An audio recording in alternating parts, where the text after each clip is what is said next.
விழுப்புரம் மாவட்டம் வானூர் வட்டம் எறையூர் கிராமம் ஸ்ரீ முத்தாலம்மன் ஆலய சம்வத்சராபிஷேகம் மற்றும் திருசக்தி யாகத்தினை முன்னிட்டு ஆலய வளாகத்தில் யாகசாலை அமைக்கப்பட்டு கலச ஸ்தாபனம் செய்யப்பட்டது.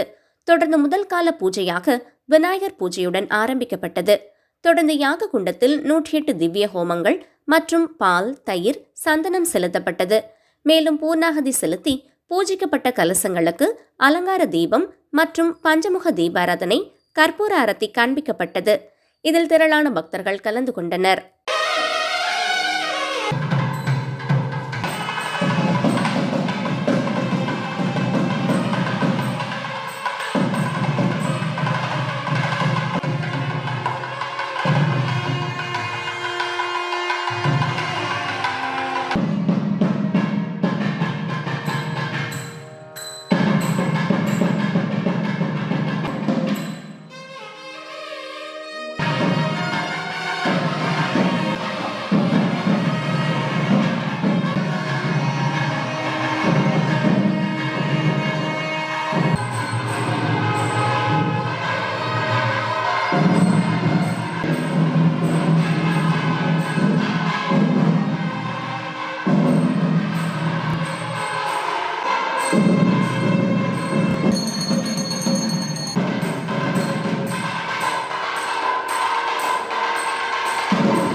விழுப்புரம் மாவட்டம் திண்டிவனம் அடுத்து பெரியதச்சூர் கிராமத்தில் எழுந்தருளியிருக்கும் ஸ்ரீ அன்னபூரணி உடனுரை ஸ்ரீ அகத்தீஸ்வரர் சிவாலய வளாகத்தில் உள்ள பிரத்யங்கரா தேவிக்கு தை மாத தேய்பிறை அஷ்டமியை முன்னிட்டு நிகும்பலா யாக குண்டத்தில் மிளகாய், பழங்கள், மூலிகை பொருட்கள் உள்ளிட்டவை செலுத்தப்பட்டது. தொடர்ந்து உற்சவமூர்த்தி கோவில் உட்பிரகாரம் வலம் வரும் நிகழ்ச்சியும் யாகசாலையில் வைக்கப்பட்ட கலச நீர், பால், சந்தனம் உள்ளிட்ட பொருட்களால் மூலவருக்கு அபிஷேகம் செய்யப்பட்டது. அமாவாசை மற்றும் தேய்பிறை அஷ்டமியில் சக்தியை வழிபடுவதே புண்ணியம். அதிலும் உக்கிர தேவதையாக திகழும் பிரத்யங்கரா தேவியை தரிசிப்பதும் பிரார்த்திப்பதும் வாழ்வில் ஏற்றத்தையும் மாற்றத்தையும் கொடுக்கும் என்கிறார்கள் இங்கு வரும் பக்தர்கள். தொடர்ந்து வண்ண மலர்களால் அலங்கரிக்கப்பட்ட ஸ்ரீ பிரத்யங்கரா தேவிக்கு பஞ்சமுக தீபாராதனை காண்பிக்கப்பட்டது. இதில் திரளான பக்தர்கள் கலந்து கொண்டு சுவாமி தரிசனம் செய்தனர்.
சிவகங்கை மாவட்டம் நாட்டரசன் கோட்டை நகரில் அமைந்துள்ள புராண சிறப்புமிக்க அருள்மிகு ஸ்ரீ கண்ணுடை நாயகம்மன் திருக்கோவிலில் பாரம்பரியமான செவ்வாய் பொங்கல் திருவிழா மிக கோலாகலமாக நடைபெற்றது. இக்கோவிலில் பல ஆண்டுகளாக இப்பொங்கல் விழா பொங்கல் திருநாளில் அடுத்து வரும் செவ்வாய்க்கிழமையில் நடைபெறுகிறது. இவ்விழாவில் இப்பகுதி ஊரைச் சேர்ந்த பக்தர்கள் பல ஊர்களிலும் பல வெளிநாடுகளில் இருந்தாலும் இவ்விழாவில் ஒன்று சேர்ந்து பொங்கல் வைத்து அம்மனை வழிபட்டு வருகிறார்கள். இந்த ஆண்டு விழா அம்மனுக்கு சிறப்பு பூஜைகளுடன் துவங்கியது. முன்னதாக மூலவர் கண்ணுடைய நாயகி அம்மனுக்கும் உற்சவர் அம்மனுக்கும் சிறப்பு பூஜைகள் நடைபெற்று மகா தீபாராதனை காண்பிக்கப்பட்டன. இதனைத் தொடர்ந்து கோவில் முன்பு ஆயிரக்கணக்கான பெண்கள் வரிசையாக புது பானையில் மஞ்சள், பூ, மஞ்சள் கிழங்கு, சந்தனம், பொட்டு வைத்து அம்மனை வேண்டி பொங்கல் வைத்தனர். நிறைவாக பொங்கல் பொங்கி வந்தவுடன் குலவையிட்டு கண்ணுடைய நாயகி அம்மனுக்கு சமர்ப்பித்து வழிபாடு செய்தனர். இவ்விழாவில் சுற்றுவட்ட பகுதிகளிலிருந்து ஆயிரக்கணக்கான பக்தர்கள் கலந்து கொண்டனர்.